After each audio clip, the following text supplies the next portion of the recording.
welcome to this special edition and the final episode of Season 4 of ECCB Connects. In this program, Governor Timothy N.J. Antoine will discuss the performance of the Eastern Caribbean Central Bank for the 2016-2017 financial year and the focus for the bank for the coming year. Governor, the ECCB published its annual report for the 2016-2017 financial year, and the big news there is that the bank has returned to profitability. Yes, indeed. Big news and welcome news. So the bank recorded a profit of $6.3 million for the year ended March 2017, March 31st. You might recall that on assumption of office, I had identified the issue of returning the bank to profitability as an important issue. And so we're all pleased that this year we are back in the black, coming on the heels of 3 years of losses, accumulated losses of $40 million. So that is a welcome step. And why is that important? For us, beyond the obvious need for us to preserve operational independence, is the need for us to have the wherewithal to pursue our initiatives, whether that is to attract and retain talent, various innovations that we have in mind and which we roll out as we go along, including upskilling our staff on an ongoing basis to ensure that we achieve and maintain technical excellence in our service delivery to our member countries. In addition to returning to profitability, there were some major achievements, and we look at those under the bank's strategic priorities, and we'll begin with monetary stability. Right, so that is extremely important. At the end of the day, monetary stability, which is the stability of our exchange rate, is at the core of our monetary policy or our mandate as a central bank, and in fact our thrust for economic transformation in the ECCU. So for the period that just ended, we actually averaged close to 97% in terms of the backing. And what does that mean? It simply means in terms of foreign reserves, for every $1 of EC in circulation, we had about 97 cents in foreign reserves. The law requires us to be at 60%. So again, we scored very highly on that very important issue of exchange rate stability. Meaning the EC dollar remains strong. Very strong, very strong, and long may that continue. Let's move on now to financial sector stability and the major achievements on that priority. Well, I think for us, we continue to see some improvements in the financial system, principally the banking system, for which the central bank is responsible for regulation and supervision. So if you look at the key metrics, such as capital adequacy, our banks are better capitalized today than they were a year ago. So that's positive. If you look at the issue of asset quality as measured through non-performing loans are trending down. In fact, from a high of 18%, which came down to 17% at the end of 2015, right now as we speak, it's down to 11%. So we are seeing it moving in the right direction now. The international benchmark is 5%. So we still far off. Yes, it's still elevated, still a cause for concern, but at least it's moving in the right direction, and that's important. And we've also seen improvement in profitability of our banks. And why is that important? Banks hold our deposits, and banks need to make money. So in terms of financial soundness indicators, capital adequacy, profitability, asset quality, just to name a few, we continue to see improvements in the banking system. Now, it is also true that the banks remain extremely liquid. And one of the things we're not seeing is more expansion in private sector credit. In other words, more lending to the private sector to be able to help grow the economy faster. So that is a concern that we have. And of course, there are some ideas we have on how we think that could be resolved as we go forward. But overall, the financial system is stronger and it's certainly stable and in better shape than it was a year ago. And I think that is something we all welcome. Yes. I recall sometime last year, there were great concerns within the region about increases in bank fees and charges. And in response to that, the Monetary Council approved the establishment of a working group to examine and to put forward recommendations for addressing this issue. What's the status of this? Good, yes, good question, because that remains a concern in our community. We hear it all the time. So the Monetary Council, as you said, commissioned that working group. The working group submitted its report. That report was reviewed by the Monetary Council in March of this year. And what is happening now is some further discussions are going on and are intended to happen between the central bank and the banking industry and the community. And our hope is that we will have some final recommendations to take to Monetary Council later on this year. But the matter is very much in play, certainly on the agenda of the Council. And I know when the Monetary Council meets later this month in Dominica, that matter will be on the agenda. Next pillar, fiscal and debt sustainability. Right. So we are seeing some improvements in the fiscal accounts of our government as measured through the overall fiscal deficit. It's lower, and the primary surplus, it is higher. And that is true for most of our governments. So on average, we've seen fiscal improvement. A very important metric that we look at is the debt to GDP ratio, which is trending down. Still high, well above the 60%. It's closer to around 75, 76%. But it's tapering down, it's pushing down. And we continue to push for our governments to move towards our agreed target, Monetary Council target of 60% by 2030. So that is an area that we believe we have seen some progress. Now, related to that is the need for us to continue our advocacy. So we are, in fact, encouraging our governments to use their citizenship and investment money wisely. And we also, very importantly, are encouraging the adoption of fiscal responsibility legislation in our member states.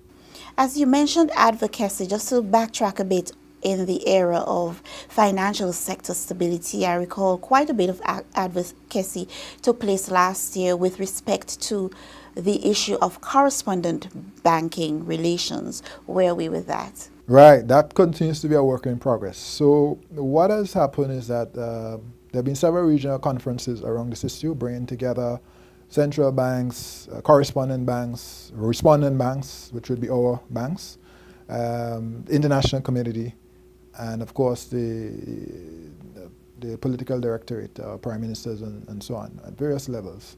Those discussions continue. At the level of the central bank governors, and we have a committee of central bank governors in the CARICOM area, we have submitted a report to our CARICOM heads with having been requested to submit a strategy and action plan for this issue of de-risking.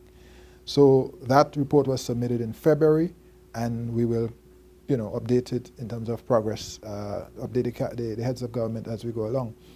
For us in the ECCU, we continue to reach out directly to correspondent banks. So we have developed and are developing good, strong relationships with our key correspondent banks so that we believe that as they better understand what it is we're doing, they'll be in a better position to be supportive, we hope, of our efforts. And we've seen some progress there.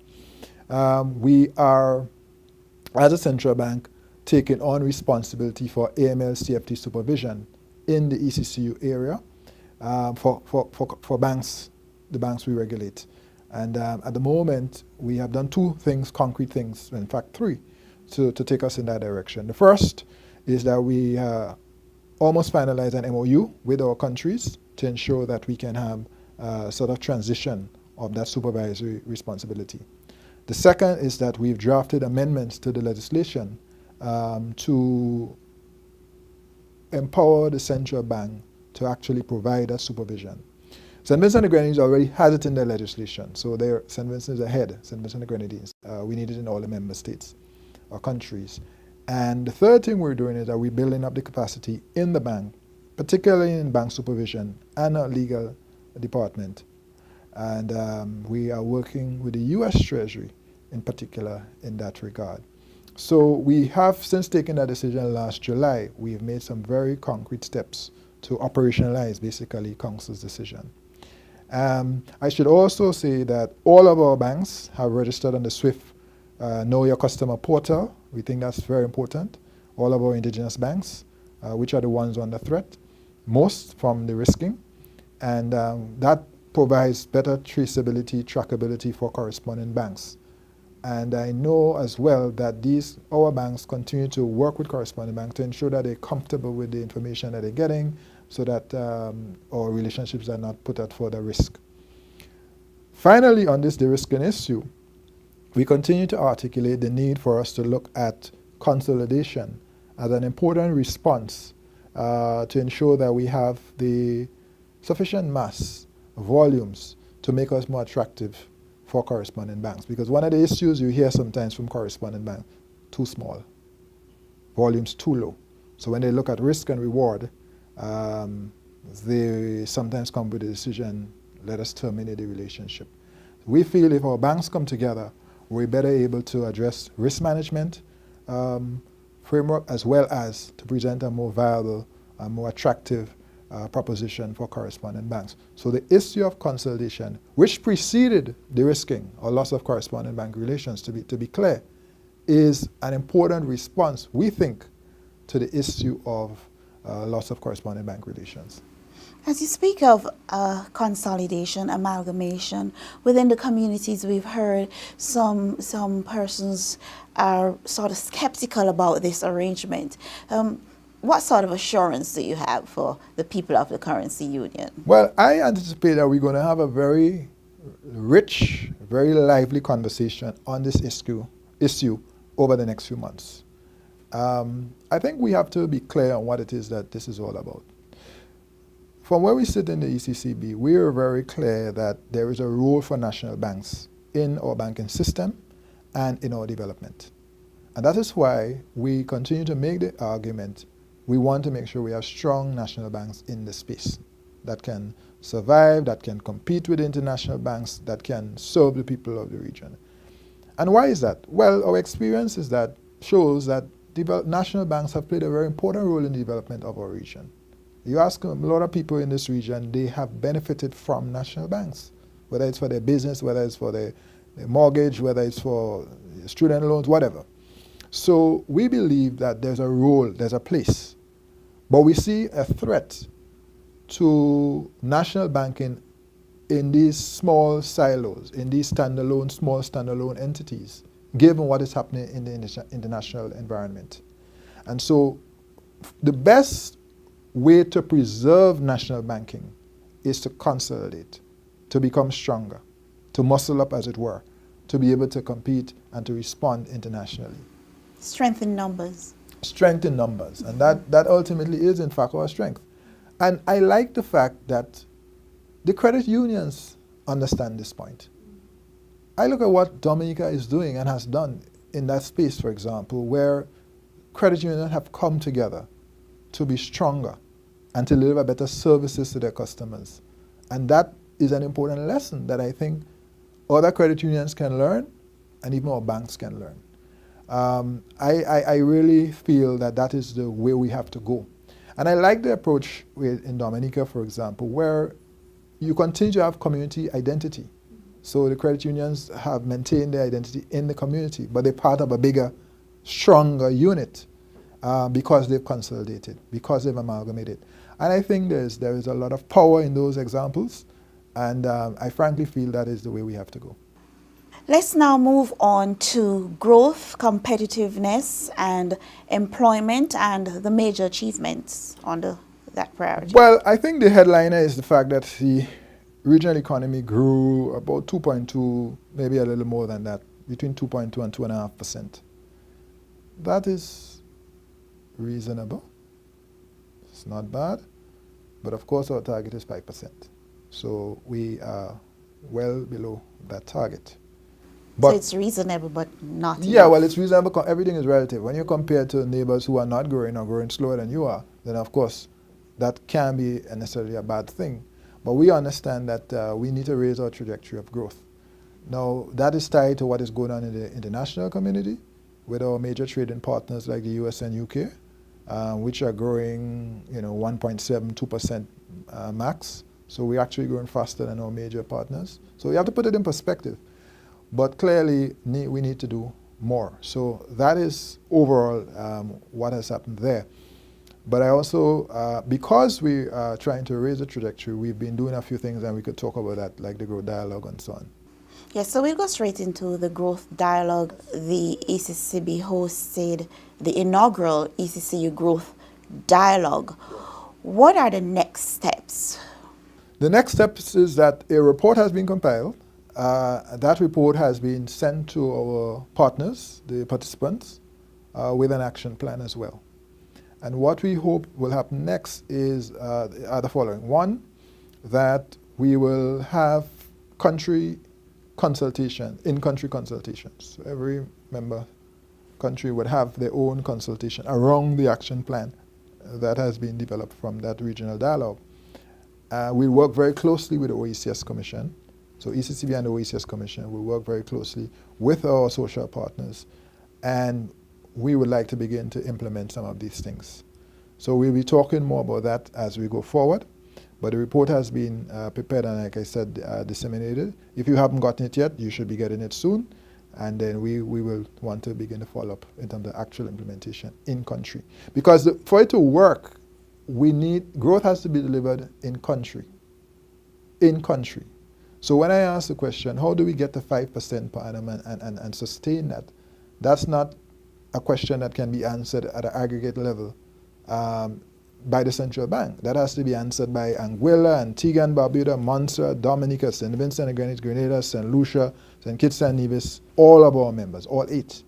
Each has to play a role in that regard. That is why we have to then ground it in country expressions of development, budgets, development plans, strategic plans that can deliver growth in tourism and in agriculture and in ICT and in education and so on, to be able to get up to 5%. It's important that you mentioned implementation, because a number of the participants raised the concern during the growth forum as to whether this was going to be another talk shop, because we've had so many consultations on growth and nothing has actually happened. So we look forward to the implementation part of this. So do I. Yes, we move on now to organizational effectiveness. This is speaking about the ECCB and its efficiency and how it delivers. What were the major achievements there? Oh, we have quite a few. Where should we start? Let's start with this program, ECCB Connects. I think that has been well received across the currency union. It has allowed us to communicate directly with our people, our citizens, our constituents, the people we serve, and we've gotten very good feedback. And that is, of course, continuing. And congratulations to yourself and the entire team that has been working on this. The country outreach is another area that we're very pleased with the way it's gone. We did the first round. In fact, we were about to start the second round. And again, we'll be coming to all the countries and we'll be engaging on the issues and following up from our discussions last year. But there are other things we've done as well. I certainly like the social media, the stuff we've done in social media with YouTube and Facebook. Those are areas, again, to connect. And it's very important when we understand that so many of our population are youthful that you really have to meet them where they're at. And social media is where they're at and where it's at. So I think we made some important strides there. But beyond that, we've done some important things organizationally. For example, we've appointed a chief risk officer whose task it is to lead the implementation of an enterprise risk management framework in the bank. And I'm very pleased with the way that has started and is going.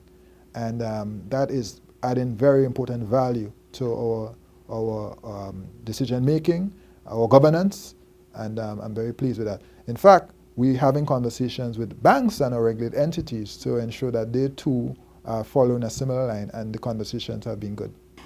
Governor, you've highlighted the major achievements under the bank's strategic priorities. But what is your overall assessment of the performance of the bank for the last financial year? Highly successful and very encouraging. We've only just begun, but I am very encouraged by what we've achieved as a bank and a region in the last year. And of course, we're looking forward to do more, scale higher heights. As you said, looking forward to doing more. What are the plans for the new financial year? Well, the strategic frame is there. So just to be clear, we are going to launch our new strategic plan in September. And that's going to be very important for us to not just articulate what it is that we've been talking about, but to put it in a form that's accessible and by which we can be held accountable. That's important from a governance perspective. We're certainly will continue with a strong dollar policy.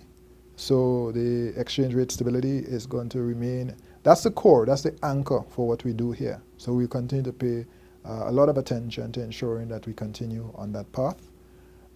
We are in the area of financial sector. I like to mention two initiatives very briefly. One is the operationalization of the Eastern Asset Management Corporation, Eastern Caribbean Asset Management Corporation, which is headquartered in Antigua and Barbuda. That is just about starting up now. And the basic premise is that it will buy bad loans from reserve banks, first in Antigua and Barbuda and Anguilla, but it will also be able to do that for other banks in the ECCU as it goes forward. And so it's already staffed. The CEO has just been hired or is about to be hired, contract signed, and that the full team should be in place, will be in place, and they can open for business as it were. The second thing I want to mention is the work we're doing on the credit bureau. The credit reporting bill, which is the enabling legislation, is now with our governments for passage in Parliament. And when that is done, it will allow us to establish a credit bureau in the ECCU, which I hope will be used not just by our banks, but also by our credit unions and other financial institutions. Why is this important? For credit quality. Because we have to, the financial institutions need a basis on which to assess credit quality and to make a determination of what it will, who it will lend to, how much it will lend, and the pricing, the interest rate. So that is going to be an important piece in terms of financial stability. We are going to continue to work on the de-risking issue. That isn't going away anytime soon, so we will continue to work hard. We hope to engage the new U.S. administration in a more concrete way on that issue as we go forward. So that's financial. In the area of fiscal, our key advocacy point would be fiscal responsibility legislation. We have discussed with members potential options. We want to get into more details. We've looked at countries that have done it, like Anguilla and Grenada. Jamaica has also done it. There are other models in the world. We want to move forward on that discussion. And we will continue to provide technical assistance in the area of debt management and also continue to work with our governments on CBI template and any such vulnerability funds. Dominica, for example, has asked us to work with them on the establishment of a vulnerability and resilience fund. That's something we will do. So that's on the fiscal and debt side. In terms of growth, competitiveness, and employment, the key thing there would be the Grow Dialogue discussions to take that forward in country. Secondly, it would be the partial credit guarantee scheme. That law is now, or bill, is now with our governments, and I am pleased to say I believe 3 of our governments have already passed that, passed the bill into law, and we will be looking to get everybody in the next few months so that we can really set up the Eastern Caribbean Partial Credit Guarantee Corporation. And what is that? That is essentially a way for us to help our financial institutions to lend money, especially to the small, medium enterprises, which very often have a challenge because they do not have the collateral required or they deem too high risk because of lack of security. That will give the financial institutions additional incentive to lend because they know that they have a guarantee behind them up to a certain amount, 75, 80%. So that is something that we certainly are looking forward to. And then finally, in the area of organizational effectiveness, a lot is going on in that space. We will be launching our new website in August, coming soon. I will say no more. We'll be launching a strategic plan in September. We'll be launching a blog. I say no more, coming soon. And of course, we will be continuing with our country outreach in the countries. There are some other initiatives, but I'll let them come out as we go along. So it's exciting. It's a lot of hard work, But I want to thank all of the team at the central bank, all the team, the deputy governor, management and staff for their support, as well as our board and council. I think that has really helped us, along with our development partners, whether it's the CDB, the OECS Commission, the World Bank, the IMF, the Canada. We partner with the various people around the world on various issues, and I believe we've gotten very, very good support. So I am very encouraged, frankly excited about the year ahead. Great. Governor, thank you very much for speaking with us again on ECCB Connects. Thank you. Always a pleasure. You're watching ECCB Connects, protecting our currency, developing our region. We've come to the end of this special episode and season 4 of ECCB Connects. We're going on a short break, but we'll be back in September. In the meantime, stay connected with us on YouTube and Facebook. See you in September.